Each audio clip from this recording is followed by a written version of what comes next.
Australia अब साफ message दे चुका है, वीजा हॉपिंग का खेल अब नहीं चलेगा।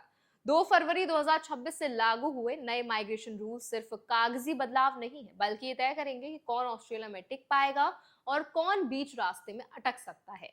तो आज इस वीडियो में हम 3 बड़े हिस्सों को कवर करेंगे। पहला, ऑस्ट्रेलिया ने वीजा हॉपिंग रोकने के लिए कौन कौन सी लीगल बदलाव किए हैं। दूसरा, इन रूल्स का डायरेक्ट असर विजिटर्स, स्टूडेंट्स और टेम्पररी वर्कर्स पर कैसे पड़ेगा।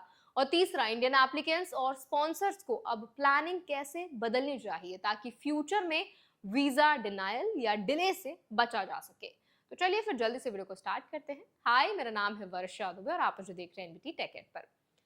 ऑस्ट्रेलिया सरकार का कहना है कि पिछले कुछ सालों में टेम्पररी वीजास का मिसयूज बहुत बढ़ गया है।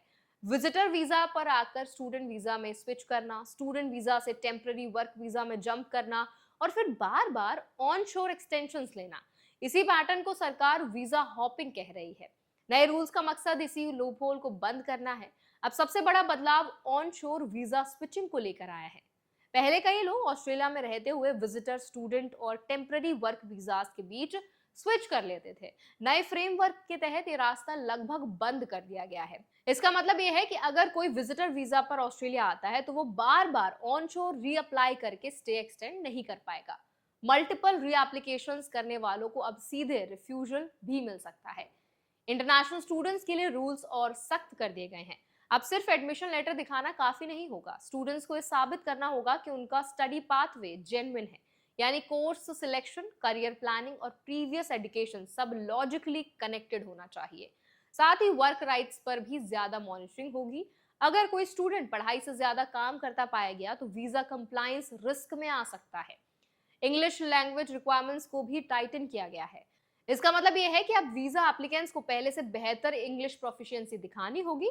सरकार का मानना है कि लैंग्वेज गैप्स की वजह से लोग लो स्किल्ड जॉब्स में फंस जाते हैं और सिस्टम का मिसयूज होता है। नए रूल्स इसी गैप को रोकने की कोशिश कर रहे हैं। ओवरस्टे टॉलरेंस भी अब कम कर दी गई है। पहले अगर कोई वीजा एक्सपायरी के बाद कुछ समय तक ऑस्ट्रेलिया में रह जाता था तो सर्टेन फ्लेक्सिबिलिटी मिल जाती थी। अब ये टॉलरेंस विंडो छोटी कर दी गई है। इसका सीधा मतलब यह है कि वीजा एक्सपायरी डेट्स को लेकर कोई भी केयरलेसनेस फ्यूचर वीजा पर भारी पड़ सकती है। एम्प्लॉयर स्पॉन्सर्स के लिए भी कंप्लायंस लेवल बढ़ा दिया गया है। कंपनीज को अब हायर सैलरी बेंचमार्क्स मीट करने होंगे। सब क्लास 482 और सब क्लास 186 नॉमिनेशंस में रिक्रूटर्स को यह साबित करना होगा कि उन्होंने लोकल लेबर मार्केट में सही तरीके से सर्च किया है और जेन्युइनली स्किल्ड कैंडिडेट की जरूरत है। साथ ही कंप्लायंस ऑडिट्स अब ज्यादा फ्रिक्वेंट होंगे, यानी डॉक्यूमेंटेशन और सैलरी रिकॉर्ड्स बिल्कुल साफ होने चाहिए। ऑस्ट्रेलिया सरकार ये साफ कह रही है कि बदलाव अचानक नहीं लाए गए हैं। नेट ओवरसीज माइग्रेशन नंबर्स तेजी से बढ़े हैं और 2024-25 में आंकड़ा करीब 4.7 लाख तक पहुंचने का अनुमान है। हाउसिंग, इंफ्रास्ट्रक्चर और पब्लिक सर्विसेज पर प्रेशर बढ़ा है।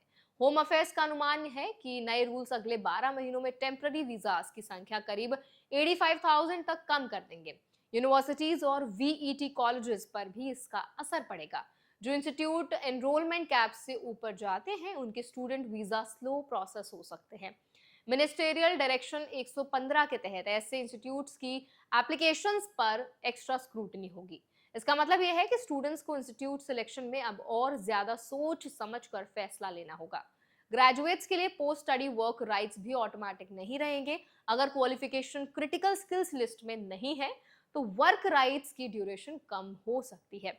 इसका सीधा असर उन इंडियन स्टूडेंट्स पर पड़ेगा जो ऑस्ट्रेलिया को लॉन्ग टर्म करियर डेस्टिनेशन मानकर प्लानिंग कर रहे हैं। अब सवाल ये नहीं है कि रूल्स स्ट्रिक्ट हो गए हैं, सवाल ये है कि इंडियंस इन रूल्स के अंदर सेफ कैसे रह सकते हैं। सबसे पहली बात, वीजा कैटेगरी चुनते वक्त शॉर्ट टर्म जुगाड़ वाली सोच से बाहर आना जरूरी है। गवर्नमेंट अब क्लियरली ऑफशोर लॉजमेंट को प्रेफर कर रही है। ऑनशोर एक्सटेंशंस और स्विचेस फ्यूचर में डिलेज बढ़ा सकते हैं। दूसरी जरूरी बात डॉक्यूमेंटेशन है, चाहे स्टूडेंट हो या एम्प्लॉयर, स्पॉन्सर हर क्लेम एविडेंस के साथ होना चाहिए। Salary benchmark, skills match, English proof और स्टडी इंटेंट सब कुछ रिटन और सही होना चाहिए। इनफॉर्मल अरेंजमेंट्स अब रिस्की बन सकते हैं। तीसरी बात प्लानिंग टाइमलाइन की है। मल्टीनेशनल कंपनीज और एचआर टीम्स को पहले से ज्यादा अर्ली प्लानिंग करनी होगी। इन कंट्री पाथवेज बंद होने से लीड टाइम कई महीनों तक बढ़ सकता है। बजटिंग में हायर कंप्लायंस कॉस्ट भी इंक्लूड करनी होगी। तो आई होप ये वीडियो आपके लिए हेल्पफुल रहा होगा। अब इस पूरे अपडेट पर आपकी क्या राय है, आप क्या ओपिनियन रखते हैं, हमें कमेंट्स में जरूर बताएं। ऐसे और भी अपडेट्स के लिए हमारे चैनल एनबीटी टेक को भी जरूर सब्सक्राइब करें।